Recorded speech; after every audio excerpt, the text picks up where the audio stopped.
Systems is a privately owned company specializing in the design and supply of powder handling systems. And I'll let him talk with us now. Thank you. Welcome. Thank you. Good morning, ladies and gentlemen.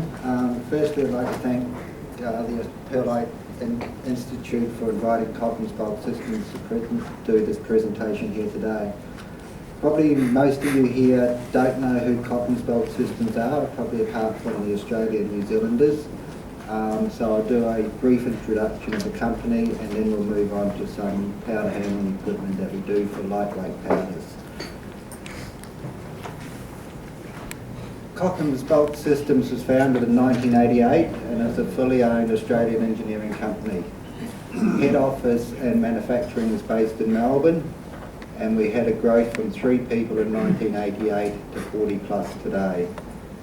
Together we have hundreds of years of combined experience in the powder processing industry, and we're specialists in concept design, engineering, and the powder processing industry, handling powders and packaging systems, and we have access to experience of over 20 overseas principals.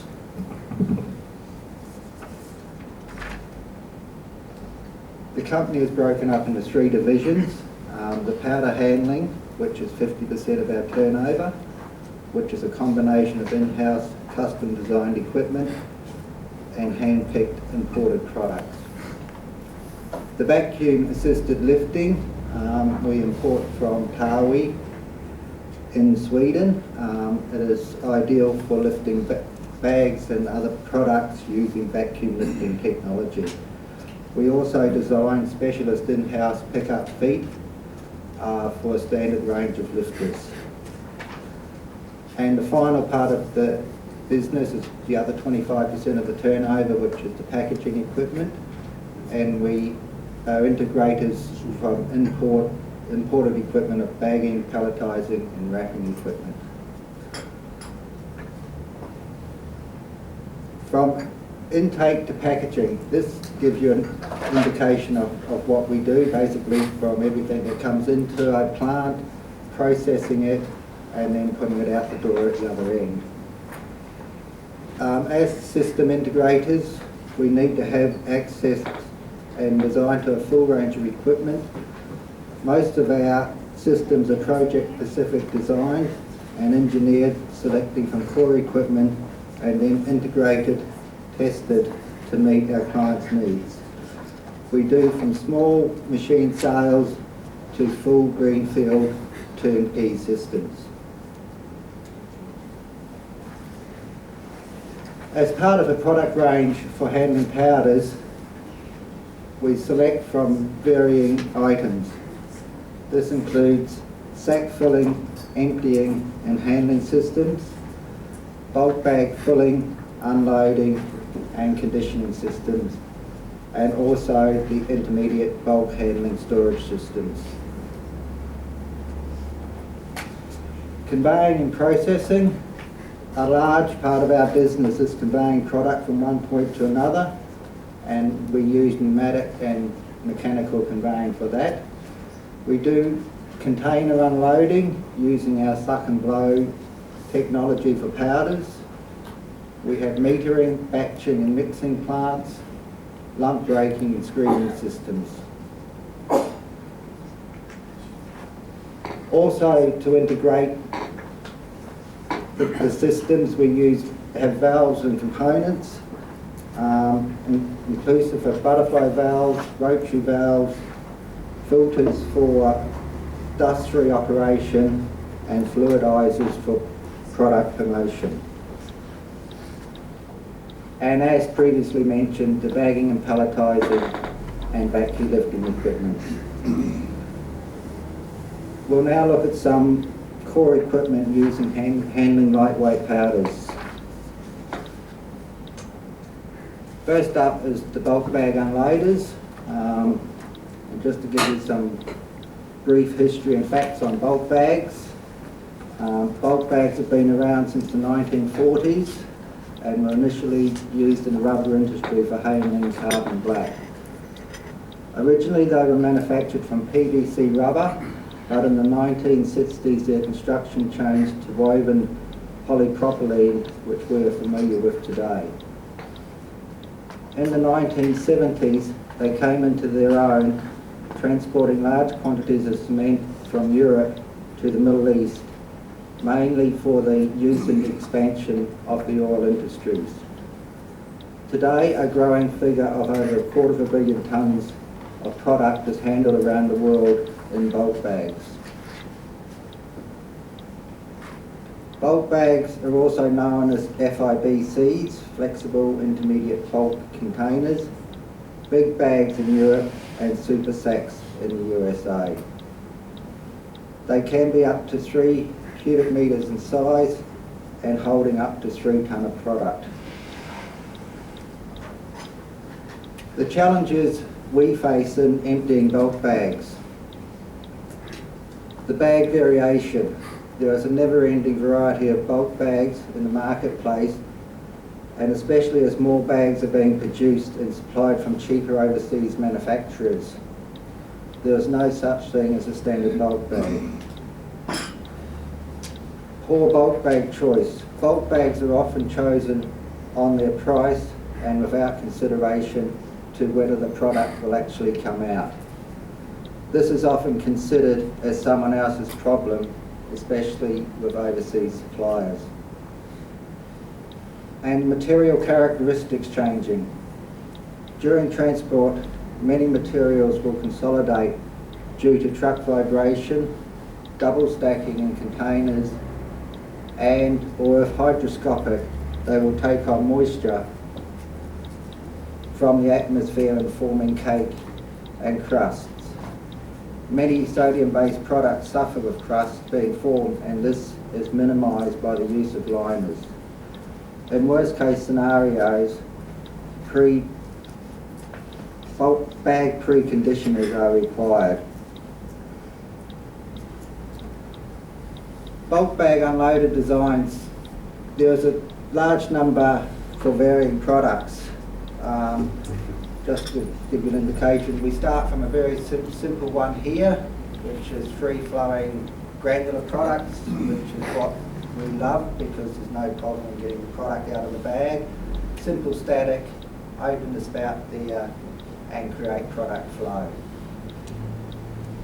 All the unloaders are available either in hoist or forklift operated, and they all come with certified lifting frames.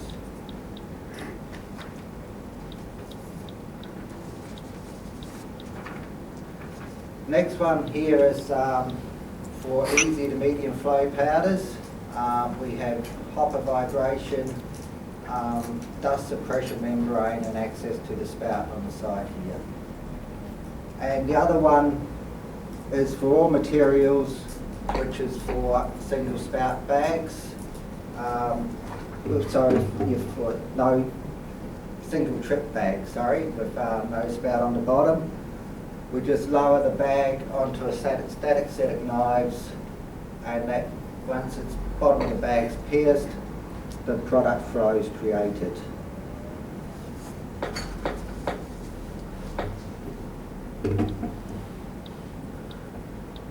Now for the difficult flowing products like perlite, powders and fibres.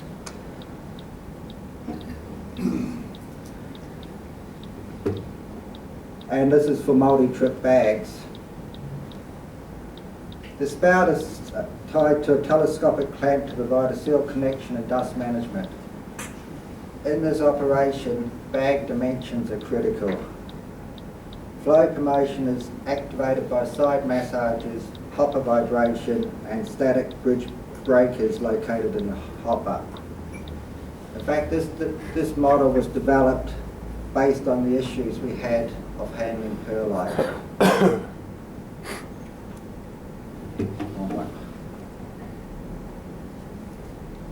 As you can see here, these are the custom designed side massages that push into the side of the bag when discharging to promote product flow.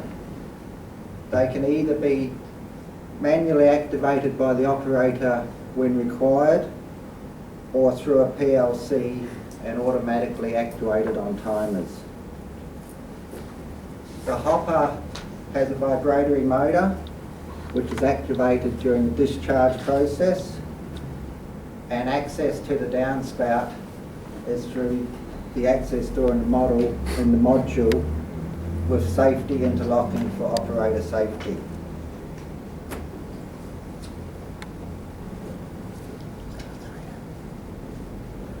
This is in the module, this is where the telescopic clamp is located, ensuring dust management.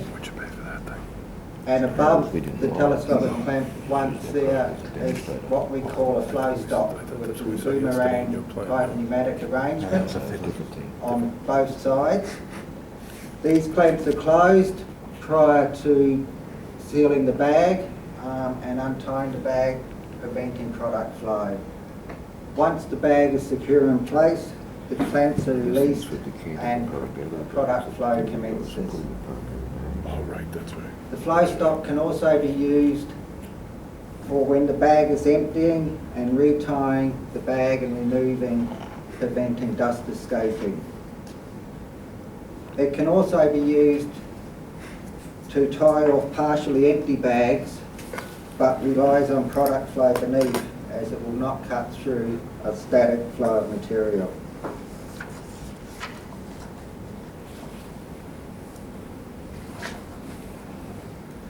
And this system here is on base weighing system, so we're using a loss and weight system to meter the product out of the bag.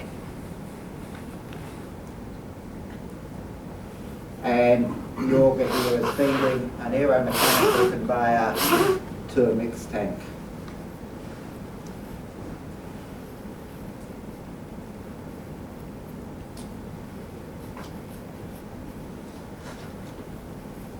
The flexible wall feeders, with its abrasive resistant polyurethane hopper, used in conjunction with the external massaging paddle type massages, prevent rat holing and bridging over the auger, and is ideal on difficult to handle products. They're available in 3 sizes, which discharge augers ranging from 13 millimetres, which is half an inch, on the smaller size, to 152 millimetre or 6 inch on the largest size. Rates range from 6 litres per hour to 20 litres per hour, running at 120 RPM. When the feeder is used for batching, a fast and trickle relay board is installed. The auger runs at a high speed to a predetermined point, when the auger is then slowed for the last percentage of the batch, ensuring a high degree of accuracy. Plug valves here can be fitted to the end once the batch weight is reached, preventing any product spilling from the auger once stopped, which is inherent with lightweight powders. The feeders are also ideal for batching systems, with multiple feeders feeding into a gain and weight weigh hopper.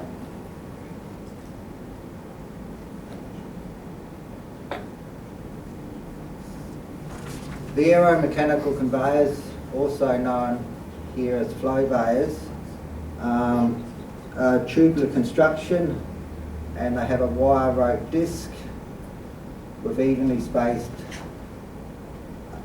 discs between the sprockets. The discs, which are a loose fit in the tube, travel at relatively high linear speed, creating both air and material displacement. This effect fluidizes the product surrounding each particle, giving a high throughput and minimal damage and separation. They are available in 75mm and 100mm, or 3 and 4 inch, and run distances of up to 10 metres vertically, horizontally or diagonally. Capacities range for non-free flowing powders from 15 cubic metres per hour on the smaller unit and up to 25 cubic metre per hour on larger units.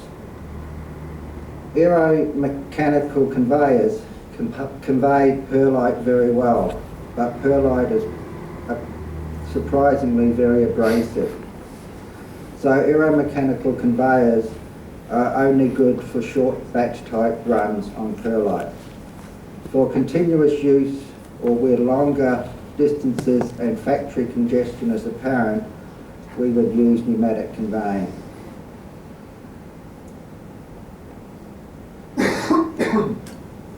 This picture is a recent installation of a greenfield site for a compounds plant in Melbourne and using a lot of powders. The system included large silos, intermediate bulk containers here, weighing, batching, mixing, and a large number of transfer systems, including bagging and palletizing.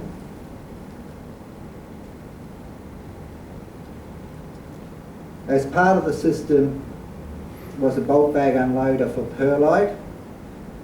This is a hoist-operated unit with steep-sided discharge hopper and vibrator feeding into a microconveyor dense phase conveying unit using a blowing rig.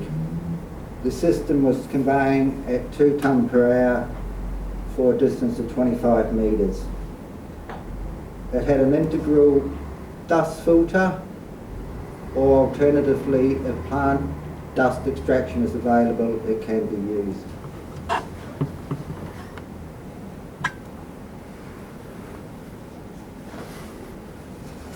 This is the GA of the system. This is the hoist-operated unit, microconveyor, blowing rig, and then the conveying line to a receival hopper with an oversized dust filter and steep-sided receival hopper with Solimar fluidizers for product flow, and then the flexible wall feeder feeding into a mixer.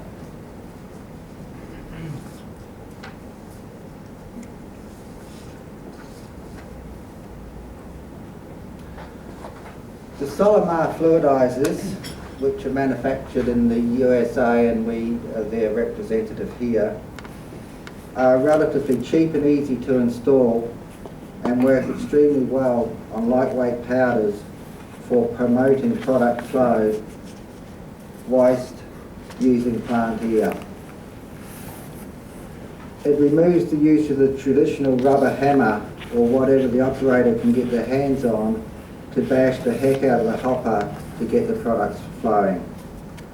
They're available in 2 sizes, 4-inch and the new 2-inch size. The 2-inch size can be fitted into down to 100mm diameter pipes.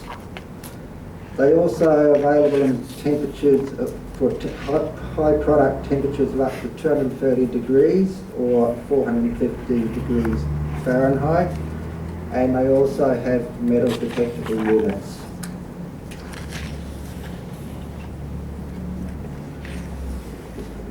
This is a short video on the operation of the fluidizer. If I can.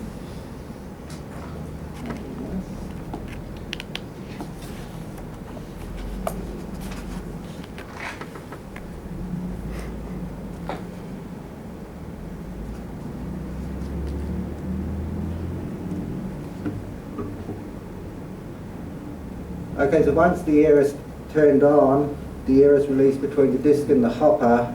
It not only fluidizes the product, but creates vibration on the hopper wall. Depending on the application, the size of the hopper, multiple fluidizers are installed, covering a large area. Normally they're put on a timer, a few seconds on and a few seconds off, to give maximum fluidization. They can also be manually turned on and off by the operator as required.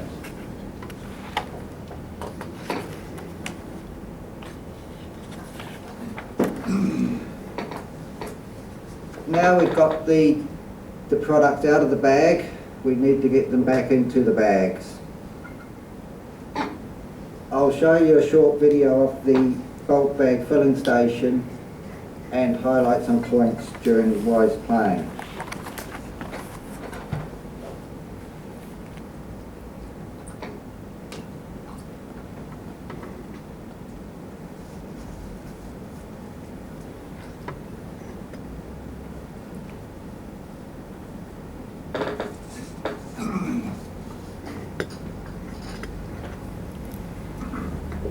So the operator connects the empty bags to the 4 hooks and then connects the main filling spout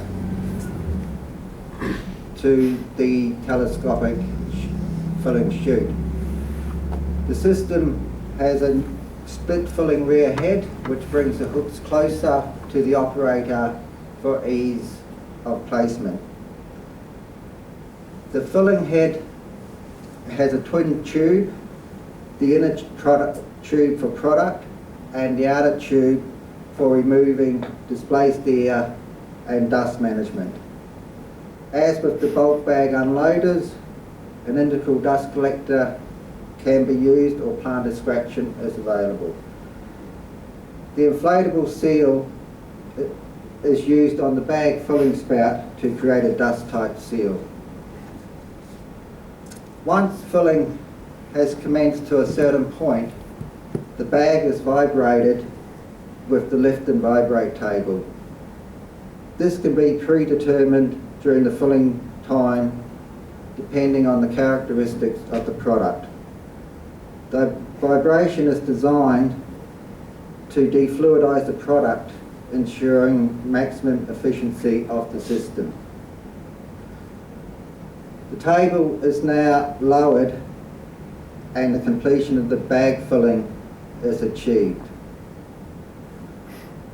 Weighing is by the hangway frame system located above the bag hooks.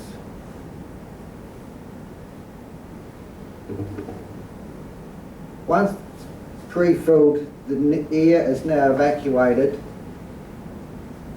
and the inflatable seal deflated.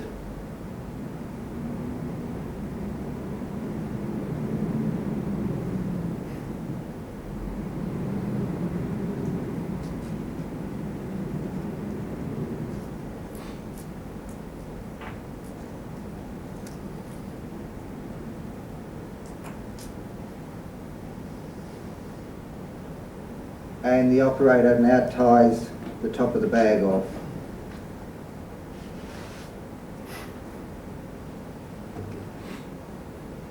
Now the table is lifted to take the weight of the bag, and the actuated hooks here are released away from the hook of the bag, and then the table is lowered for the forklift tines to take the weight of the bag. We can also do a bag on a pallet, which we have the pallet here, and we lower the bag on the pallet, and then the pallet and bag can be taken away by the forklift. The systems can be offered from very simple units to fully automated with empty pallet dispensers and full bag accumulation conveyors. Typically on lightweight powders, 8 to 12 bags per hour can be achieved depending on the degree of automation and on the operator.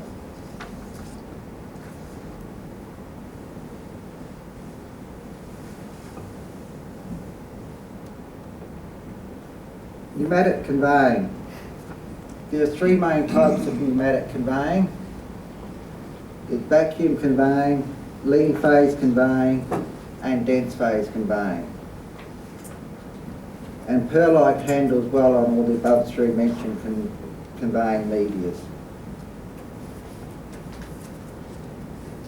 When selecting a conveying media, we need to take into account the material characteristics. Does the product fluidize? Its angle of repose, the bulk density, the abrasion factor, the particle and its size, distribution, form, density and hardness. Is the product moisture sensitive? Does it create an explosion hazard? Is the product to be located into a hazardous area? Or is the product needs to be classified into a hazardous area zoning? And if the product is harmful or poisonous to the operator.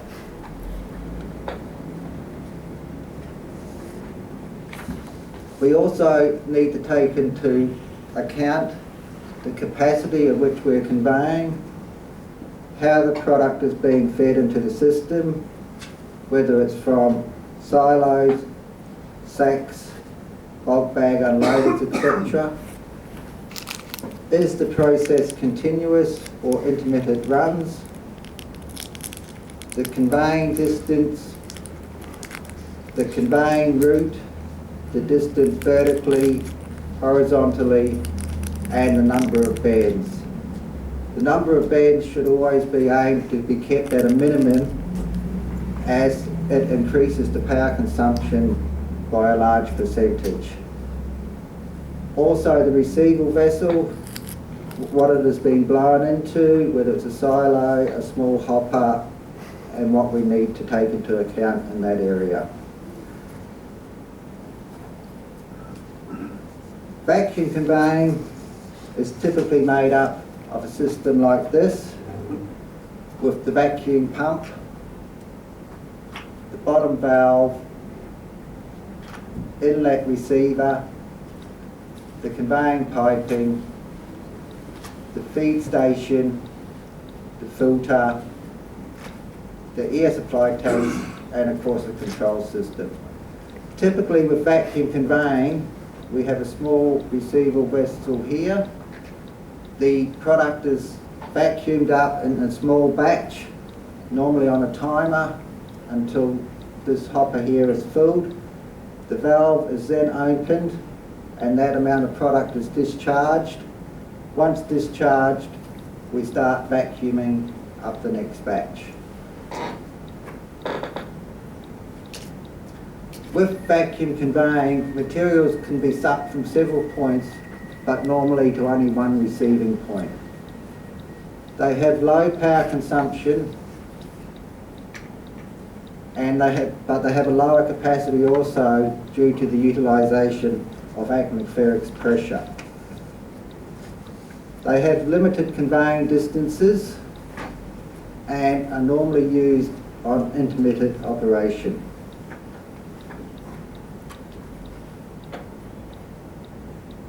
Lean phase conveying is using positive pressure conveying blower and is normally fed from silos, screw conveyors or small hoppers and is injected into the conveying line, normally by a rotary feeder, and then conveying lines to silos or whatever the next plant process is, and using diverter valves. With lean phase conveying, it is normally picked up from one point and blown to one or several receiving points. It has higher power consumption than vacuum conveying, but the capacities achieved can be a lot higher due to the utilisation of positive pressure blowers. Longer conveying distances and are usually used in continuous operation. And the dense phase conveying, used with compressor, creating compressed air, normally supplied from a supply bin. The operation is that the valve on the bottom or on the top of the blow tank is opened. The product flows into the vessel for a certain point. It can be either on a timer, which is normally done on the smaller systems, or a level probe on the larger systems. Once the blow tank is filled, the valve here is closed, and then we pressurise the vessel. Once the desired pressure is reached, the bottom valve is opened and the product is sent along the conveying line in a slug to a receival vessel at the other end.